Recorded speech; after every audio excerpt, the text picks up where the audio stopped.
Hello guys, আসসালামু আলাইকুম। আশা করি সবাই ভালো আছেন। আলহামদুলিল্লাহ, আমিও ভালো আছি। তাহলে চলুন আজকে কিছু আরবি ভাষা শিখি।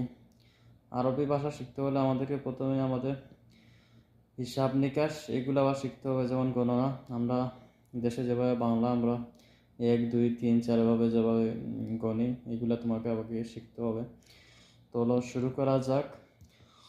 ওয়াহেদ এটার মানে এক, ইতনিন এটার মানে হলো 2, তালাতা 3, আরবা 4, খামসা 5, সিত্তা 6, সাবা 7, তামানিয়া 8, তিসা 9, আশারা 10। তো আজ এই পর্যন্ত, 10 পর্যন্ত